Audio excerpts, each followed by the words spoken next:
is the Africa News, and thank you for always joining us. This is Africa Today. My name is Najima Lima, but first are the headlines.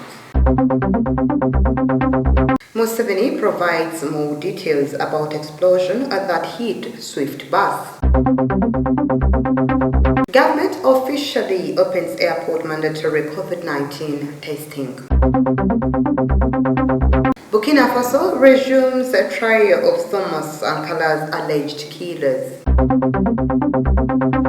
And in sports, Simba draws Mugabe's Red Arrows in CAF Confederation Cup play-off. A warm welcome once again. Now the news in detail. President Yoweri Kaguta Museveni has said that the explosion that hit a Swift Safaris bus at Lungara along Kampala-Masaka Highway was planned and executed by the Allied Democratic Forces terrorist group. We have more. In a statement on Tuesday morning, President Museveni said that the person who died in the Ishaka-bound bus on Monday was a terrorist by the names of Muzaffar, but also calling himself Isaac Matovu. Museveni added that he was part of the Padel group that had been sent by Allied Defense Forces to blow up the mourners during the funeral of late Major General Okech. He, however, noted that because of the clear clues that security has now got, all these involved in the attack will be brought to book. The president said that one of the terrorists by the names of Katumba Abdu was arrested in a Padel hotel with his bomb-making equipment and has been brought to court, adding that his collaborators by the names of Nsubga Hamid fled from Padel to Kampala, where he was killed by security operatives while resisting arrest. According to Museveni, the killing of Nsubga Hamid, the arrest of Katumba and others, plus the killing of Lubwama Hussein and 3 others that were involved in the attack of Katumba, and the arrest of Walusimbi Kamada and 5 others that were also involved in the attack of Katumba, has enabled police and CMI to arrest a large number of suspected operatives of the Allied Defense Forces. The president said that this is not yet clear, is however Muzaffar blew himself up accidentally while carrying the bomb on his lap, or he did so deliberately. He, however, said that he was being followed by CMI squads and promised Ugandans that the security will get all of them.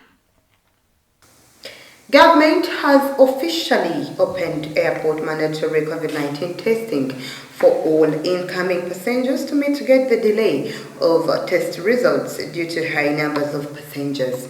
Kachanchi reports. Speaking to the press today at the Uganda Media Center, the Minister of Information and Communications Technology, Honorable Chris Baryomunsi, said that the government has officially opened the airport mandatory COVID-19 testing for all incoming passengers, commissioned by His Excellency President Museveni, with the main aim to test passengers from high-risk countries due to the emergence of new variants as a way of reducing the spread of the virus. Discuss, and also we witnessed in the course of last week that we have officially opened the airport mandatory testing for all incoming passengers. We had been speaking about this, but I was always briefing you about the steps being taken. But we want to once again and officially say that the works of preparing the airport have been completed. And the other day, His Excellency the President was at the airport, commissioned this intervention, because as you recall, we've been testing passengers who have been coming from what we call class 2 countries, countries which had been categorized as high risk, and they were 10 in number.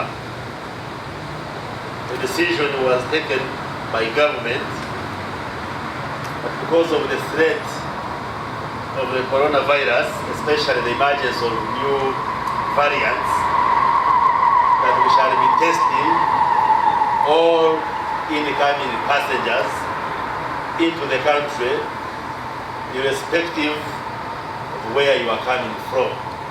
Honorable Baryomunsi added that although the decision taken may cause inconvenience to passengers, all efforts have been put in place to ensure smooth operation of the activity, which include installation of testing equipment, which will ease the testing work and enable passengers to travel in time.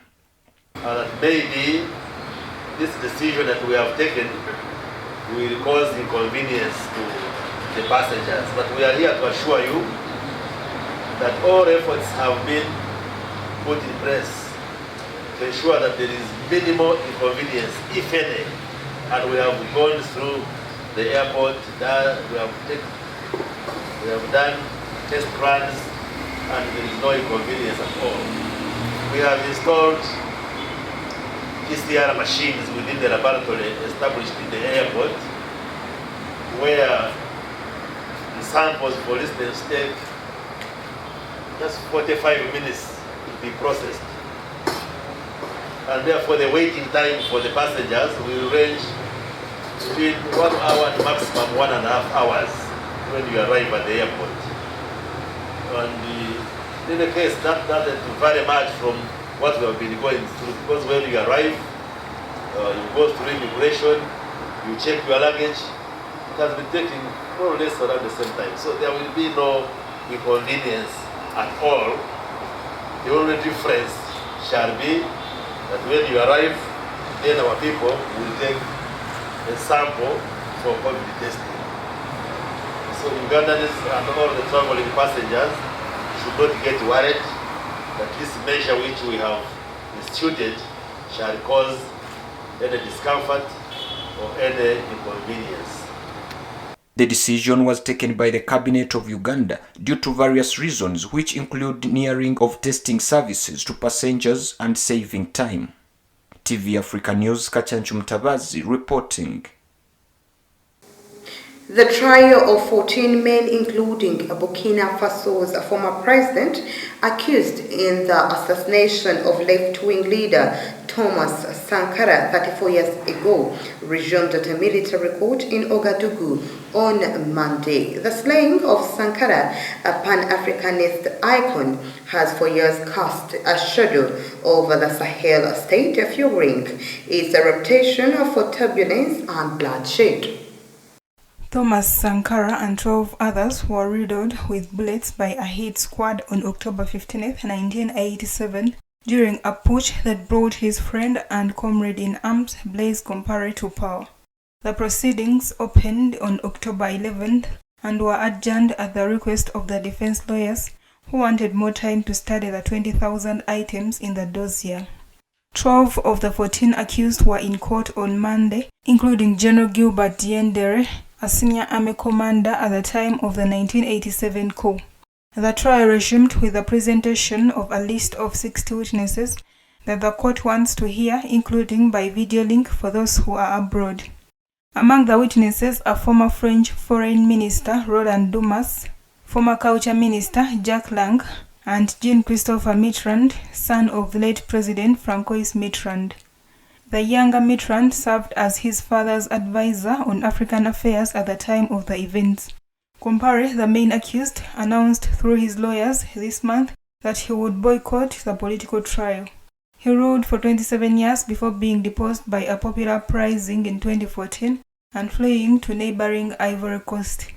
He and his former right-hand man, Diendere, who once headed the elite presidential security regiment, faced charges of complicity in murder, harming state security, and complicity in the concealment of corpses. The Marxist-Leninist Sankara was an army captain when he came to power in a coup in 1983, aged just 33. Let's take a very quick short break, but we'll be right back.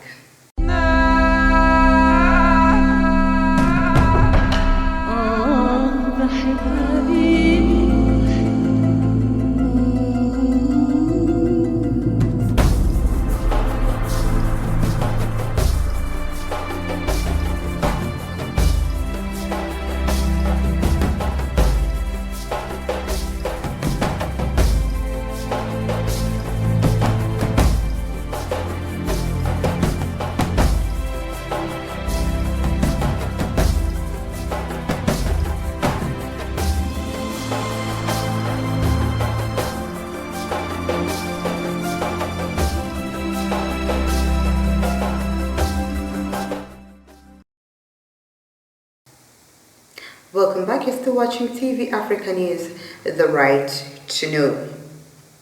Several protesters needed medical treatment Tuesday following mass demonstrations in Khartoum against the Sudan military's apparent coup. The Sudanese military seized power on Monday, more than 2 years after a popular uprising forced the overthrow of longtime autocrat Omar al-Bashir. In response, Sudanese citizens have flooded the streets of Khartoum and other cities in the country in protest.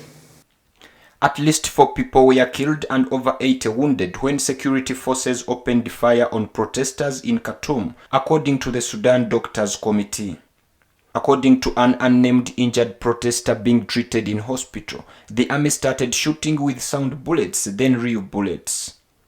He added that there were 11 soldiers and 2 military colonels in a military vehicle shooting, and the vehicle went over the injured twice. The Prime Minister and other senior officials in the transitional government who were arrested Monday by the military continued to be held at the military camp outside the capital.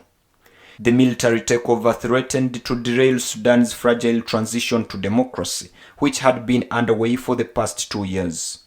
The United Nations Security Council was set to discuss the situation in a closed-door meeting later Tuesday. Sudanese Prime Minister Abdallah Hamdok is back home after what it looks like a coup by the military last Monday. Earlier, ruling General Abdel Fattah al-Burhan had announced that the Prime Minister was staying at his home for security reasons. Let's take a look. The Sudanese military led by General Abdel Fattah al-Burhan seized power on Monday amid tensions linked to the transition to democracy. The attempted coup took place more than 2 years after a popular uprising ousted longtime autocrat Omar al-Bashir. On Tuesday, thousands of protesters descended on the streets of Khartoum to demonstrate against the coup. The attempted coup was also denounced by the international community. The takeover comes after weeks of tensions between military and civilian leaders. Military and civilian leaders have been at odds since the longtime ruler Omar al-Bashir was overthrown 2 years ago. Moving on, a South African court on Tuesday rejected an application by former President Jacob Zuma to have the Attorney General dismiss his corruption trial in connection with a 1999 arms deal with 5 European companies. Zuma had asked that the prosecutor Billy Downer be removed from the case, saying he was neither independent nor impartial. He accused Downer of leaking his medical records to the media. But a judge, Piet Koen, who sits in the Pietermaritzburg Magistrates Court in the southeast of the country, told the hearing attended by Zuma that he was not persuaded that Mr. Downer is not fit to prosecute or should no longer be a prosecutor. The judge continued that as it stands, it has not been proven that Mr. Zuma's rights to a constitutionally fair trial have been impaired, or that there is a real possibility that his rights will be impaired.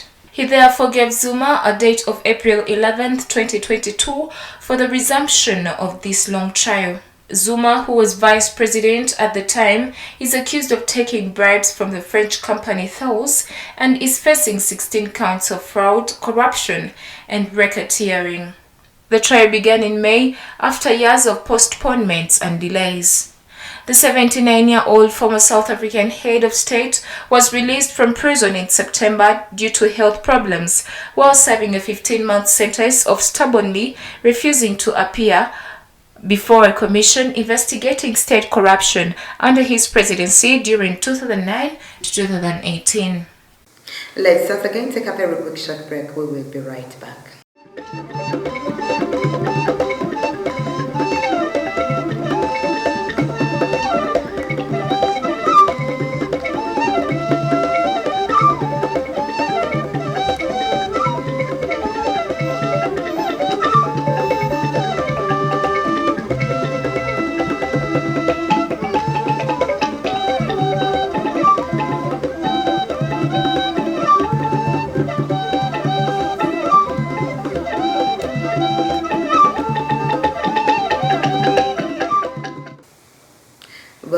You're still watching TV Africa News at the right to know. In our business news today, southern Madagascar faces the worst famine in its history. According to UNICEF, 20% of children suffer from malnutrition.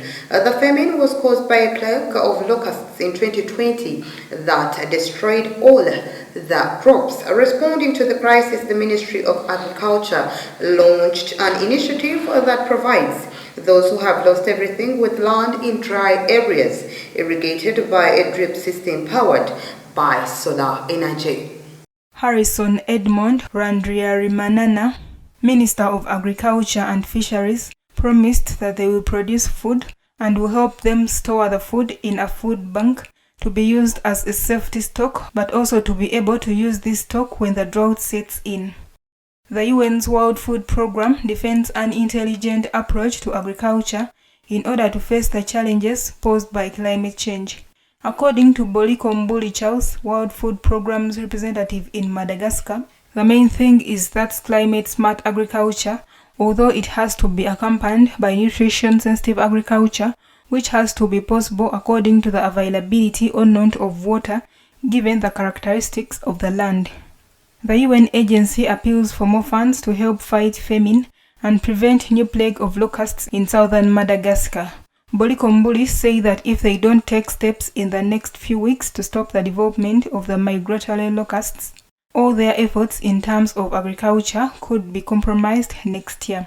He added that they need emergency support, need $6,800,000, some of which could be available much later to do what is necessary to avoid a resurgence of the locusts next year.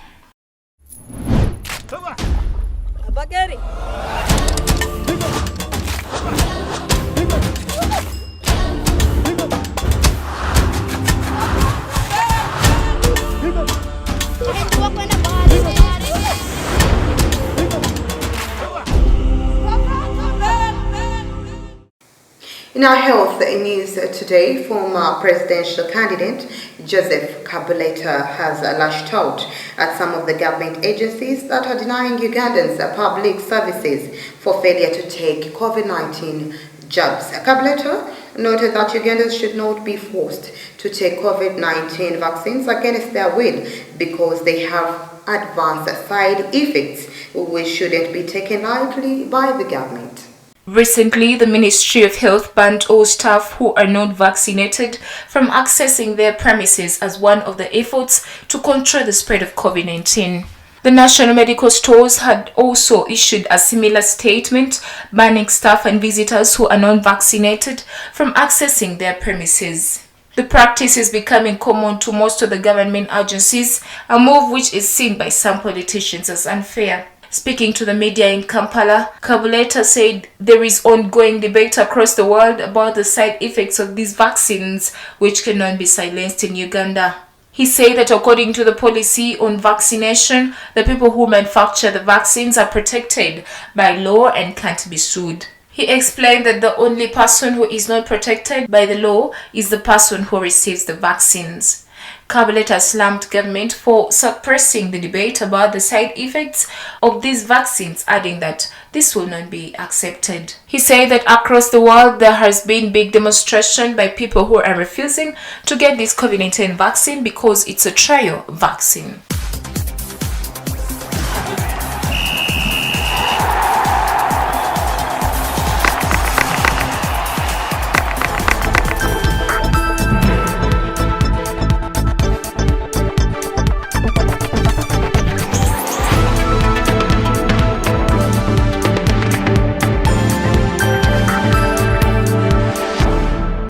In sports, after failing to qualify for the 2021-22 Total Energies Cup Champions League group stages, Tanzania's Simba have been drawn against Zambia's Red Arrows in the 2021-2022 Total Energies Cup Confederation Cup additional second preliminary round. Kachanchu has more on this report. The draw featuring 16 teams qualified from Total Energies CAF Confederation Cup second preliminary round, facing the losing 16 teams from the Total Energies CAF Champions League second preliminary round was held on Tuesday in Cairo. Red Arrows is home to former Sports Club Villa, Kampala Capital City Authority and Wakiso Giants goalkeeper Yasin Mugabi, and he will face compatriot Tadeo Lwanga, who plays for Simba.